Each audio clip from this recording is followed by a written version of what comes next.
कभी भी नहीं सर अंदर जाने दे रहे थे ये लोग।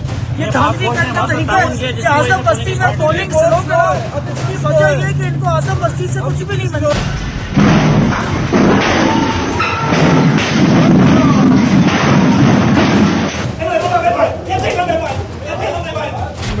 कोई तरीका भी एक मिनट तो तेरा की इख्तियार ही साथ लाने ना, ऐसे चोर ने कोई इख्तियार है? ये पकड़े आप, ये आपके पास अमानत है इस मुल्क की।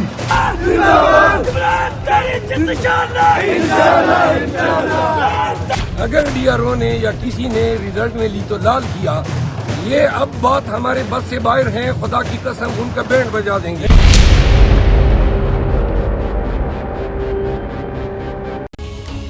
30 अक्टूबर 1947 को लाहौर की यूनिवर्सिटी स्टेडियम में एक रैली हुई थी।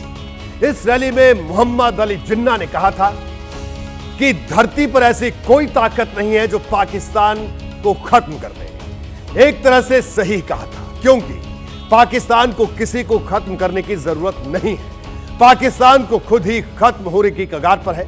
पाकिस्तान में गृह युद्ध जैसे हालात हैं। यह इसलिए है क्योंकि 5 साल बाद पाकिस्तान में चुनाव हुए, लेकिन 24 घंटे बाद ही नतीजे नहीं आए हैं। रुझानों के बीच ही कई शहर हिंसा की आग में झुलसने लगे हैं।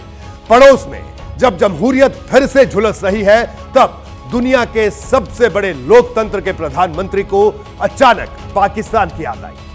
पीएम नरेंद्र मोदी ने पाकिस्तान को लेकर आज क्या कहा, पहले यह रिपोर्ट देखिए।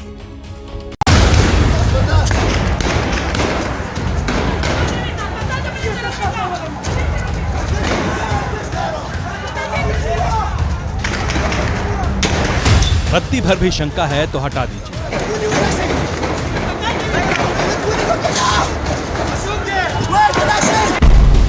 हर अनुमान को भूल जाइए। मारामारी की इन तस्वीरों को देख लीजिए और यकीन कीजिए कि पाकिस्तान में इसी को चुनाव कहते हैं।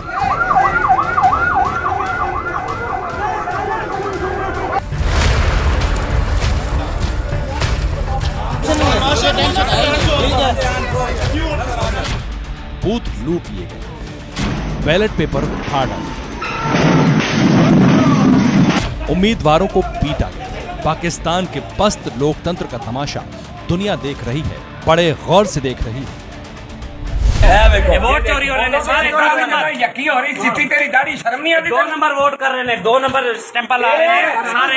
नहीं चल रही है बात कर देंगे। इस पोलिंग जोन से हमला है, हाँ जी, उसके ऊपर धावा बोलने की कोशिश की है। ठीक है। डंडों के साथ बैलेट पेपर जो है, हाँ जी, और बॉक्स को तोड़ा है और नीचे फेंका है। वोटर कहते हैं डराने धमकाने की कोशिश की गई है। बॉर्डर पार इस कदर भयंकर हाहाकार है कि चुनाव खत्म होने के 24 घंटे बीत जाने के बाद भी ये तय नहीं हो पाया है कि इस्लामाबाद की हुकूमत पर कौन काबिज होगा। आपकी बहन और बेटी मरियम नवाज शरीफ की तरफ से अस्सलाम वालेकुम। वैसे तो जेल में बंद इमरान नियाजी की पार्टी बाजी मार रही है, लेकिन भुट्टो और शरीफ खानदान भी कहां पीछे रहने वाले।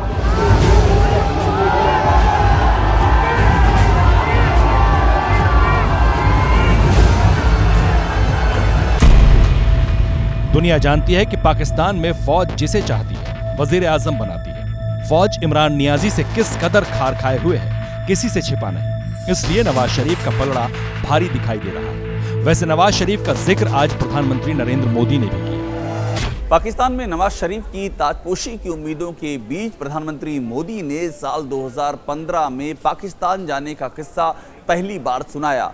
25 दिसंबर 2015 को पीएम मोदी पाकिस्तान क्यों गए थे, अगर आप ये जानना चाहते हैं तो सुनिए।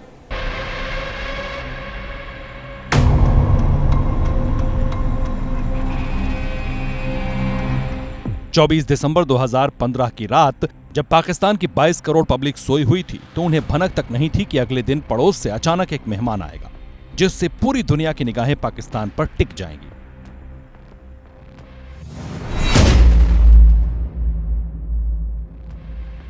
पच्चीस दिसंबर 2015 की तारीख थी। शाम के 4:20 का वक्त था। लाहौर के अल्लामा इकबाल एयरपोर्ट पर भारतीय वायुसेना का बोइंग 737 विमान लैंड करता है। इसमें भारत के प्रधानमंत्री नरेंद्र मोदी थे। ऐसा मौका 10 साल बाद आया था, जब पाकिस्तान की जमीन पर भारत का प्रधानमंत्री पहुंचा था। उन्हें रिसीव करने के लिए सारे प्रोटोकॉल तोड़ खुद तत्कालीन प्रधानमंत्री नवाज शरीफ एयरपोर्ट पहुंचे थे।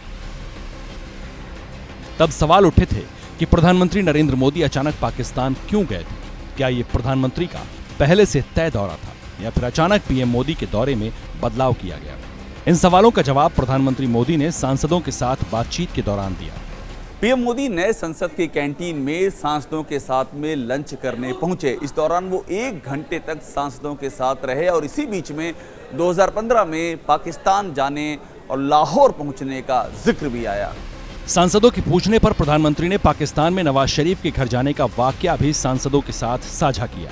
प्रधानमंत्री ने बताया कि 24 दिसंबर 2015 को उन्होंने सीधे अफगानिस्तान के लिए उड़ान भरी थी। अफगानिस्तान में कार्यक्रम खत्म करने के बाद जब वापस आ रहे थे तो इस दौरान फ्लाइट में ही पाकिस्तान जाने का मन बनाया, क्योंकि उस दौरान नवाज शरीफ की नातिन की शादी का कार्यक्रम था। हालांकि एसपीजी ने पाकिस्तान जाने से मना भी किया था, लेकिन प्रधानमंत्री ने नवाज शरीफ को फोन किया और पूछा अगर वो उनकी नातिन की शादी के रिसेप्शन में आते हैं तो उन्हें कोई एतराज तो नहीं, और क्या वो उनको एयरपोर्ट पर रिसीव करने के लिए आना चाहेंगे? जिसके बाद नवाज शरीफ ने कहा कि वो तैयार हैं और नवाज शरीफ प्रधानमंत्री नरेंद्र मोदी को रिसीव करने के लिए एयरपोर्ट पहुंच गए।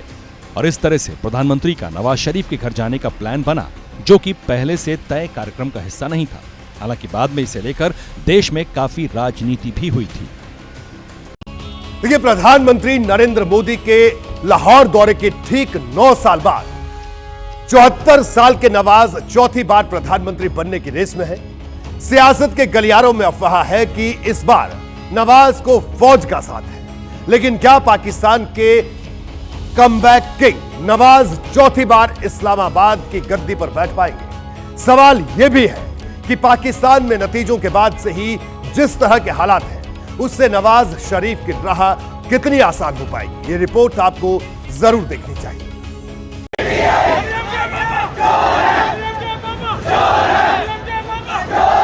पड़ोस के आतंकी मुल्क में जमहूरियत का जनाजा कैसे निकलता है, ये तस्वीरें तस्दीक कर रही हैं।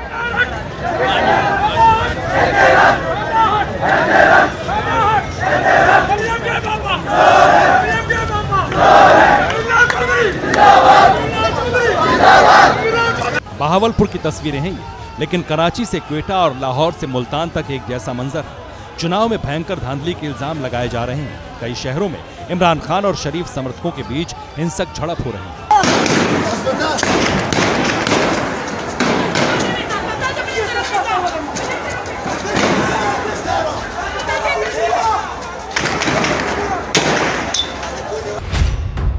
वैसे इस्लामाबाद की हुकूमत का हिसाब किताब भी जान लीजिए।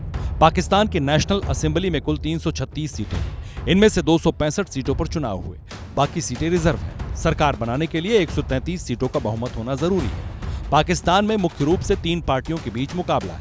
इनमें पाकिस्तान मुस्लिम लीग नवाज, पाकिस्तान तहरीके इंसाफ और पाकिस्तान पीपुल्स पार्टी शामिल है।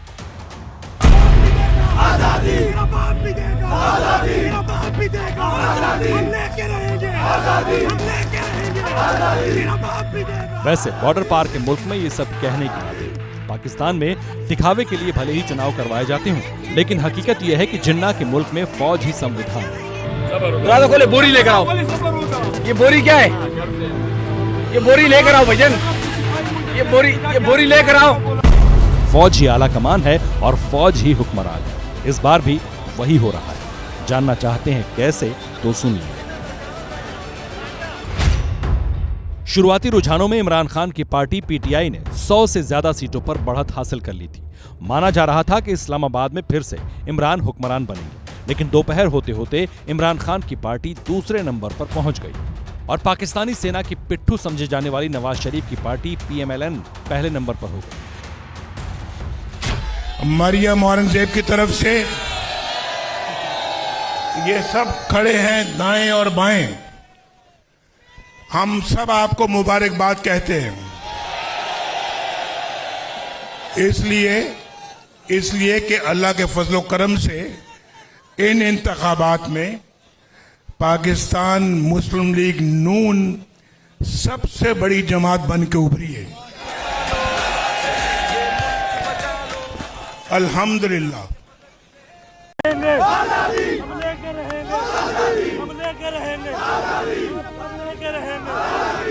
यही वजह है कि इमरान के सपोर्टर अपने ही मुल्क की बर्बादी का मरसिया पढ़ने लगे।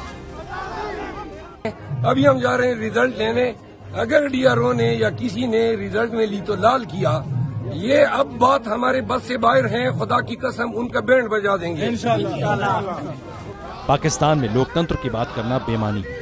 लोकतंत्र के मामले में जिन्ना के मुल्क का रिकॉर्ड भयंकर तरीके से पस्त रहा है। यही वजह है कि नतीजों से पहले ही पाकिस्तानियों को अपना मुस्तकबिल अंधेरे में नजर आने लगा है। आजाद कहाँ से आजाद है? हमें तो यरमगाल किया हुआ है, ना कोई बंदा किसी से रब्ता है, ना कोई आना है। फैमिली जलील हो रही है सुबह की। ये हमें आजादी दी हुई है। कौन सी आजादी? लोगों को बांध के ना ये प्लानिंग हो रही है। बांध के कह रहे हैं कि आपने इसको देना वोट, इसको नहीं देना। ये यानी आपको इलेक्शन से पहले ही इतनी प्री पोल रैगिंग हो गई हो और आपको यही पता हो कि हमने असेंबलियों में जाना है, हमारा वजीर आजम मुंतखब हो चुका है, हमारी मतलब आप को पता है कि आपने अगर बात करनी है, आप खुल के बात करोगे तो आपके घर के सामने वीगो डाला आ जाएगा। अब हमारे जो इलेक्शन होते हैं ना, ये इलेक्शन नहीं है, सिलेक्शन है। आप जानते हैं, सारी आवाम जानती है। जिसको लाना था ले आए हैं। ये सिर्फ टाइम पास कर रहे हैं वोटिंग का, वरना जिसने आना पहले से डिसाइडेड है। पाकिस्तान की हकीकत यही है। जिस पाकिस्तान के लिए जिन्ना ने सरहद पर खून की लकीरें खींची थी, वो पाकिस्तान सिर्फ एक ख्याल था जो अब खाक में मिल चुका है। इसलिए दहशतगर्द मुल्क के मुकद्दर में सिर्फ अंधेरा लिखा है। बहुत ही शेमफुल इलेक्शन है। हमारे मतलब एरिया में जो साइड ट्राइबल एरिया है, 3 से 4 धमाके हुए हैं जिसमें लोगों की डेथ हुई है। और ये लोग ये धमाके करवा के, ये चीजें करवा के, मतलब मुझे तो लगता है कि ये इलेक्शन सिर्फ पंजाब के थे और ये इलेक्शन पंजाब को ही मुबारक हो। वो जो बोल रहे हैं बिल्कुल सही बोल रहे हैं। जारी बात है कि इमरान खान एक टाइम में इमरान खान था, तो अब देख लें, अब मियाँ साहब आ गए हैं। बस ये कुछ ऐसे इनकी ये गेम चल रही है। भारत ने, ये सारी दुनिया कह रहे हैं कि ये जो नतीज है इसका ये प्रीपेयर इलेक्शन नहीं है। जो भी आएगा वो पाकिस्तान तस्लीम नहीं करेगा। तो ये धमाका क्यों हो गया? किस बेस पे हो गया? कोई रीजन है? कोई पूछने वाला है? किसकी लाशें गिर रही है? क्यों गिर रही है? इलेक्शन कौन लड़ रहे हैं और लाशें किसकी गिर रही है? पाकिस्तानियों का ये पुराना रोना है, लेकिन नियाजी बाजी जीतेंगे या फिर शरीफ खानदान का ताज होगा, इसका पता तो चंद घंटों बाद ही चलेगा। लेकिन एक बात पूरी दुनिया जानती है और वो ये कि पाकिस्तान के मामले में लोकतंत्र की बात करना बेमानी है। पाकिस्तान में पहले प्रधानमंत्री की हत्या कर दी गई, एक पूर्व प्रधानमंत्री को मार डाला गया, एक पूर्व प्रधानमंत्री को फांसी पर लटका दिया गया, एक मिलिट्री शासक का रहस्यमय एक्सीडेंट हो गया, तालिबान के गुरु कहे जाने वाले मुल्ला की भी जान ले ली गई, पूर्व प्रधानमंत्रियों को जेल काटनी पड़ी, देश संभाल रहे कई लोगों को विदेश भागना पड़ा। पाकिस्तान में कोई भी महफूज नहीं रहा और इन सब के पीछे रहस्य की गाथाएं बनती गईं। पाकिस्तान का कोई प्रधानमंत्री अपना कार्यकाल पूरा नहीं कर सका। पाकिस्तान की आजादी के बाद से 4 बार फौज की हुकूमत आई। 2008 के बाद से मुल्क में फौजी तख्तापलट की कोई वारदात नहीं हुई। इसके बावजूद कोई भी प्रधानमंत्री, चाहे वो किसी भी पार्टी का क्यों न हो, अपना कार्यकाल पूरा करने में नाकाम रहा है। असल में पाकिस्तान में आधी अधूरी या पूरी फौजी हुकूमत के बीच की छोटी सी दरमियानी मियाद ही लोकतंत्र है। इसलिए जमहूरियत का जिक्र आते ही पाकिस्तानी अपने मुकद्दर को कोसने लगते हैं। हर बार की तरह इस दफा भी यही हो रहा है।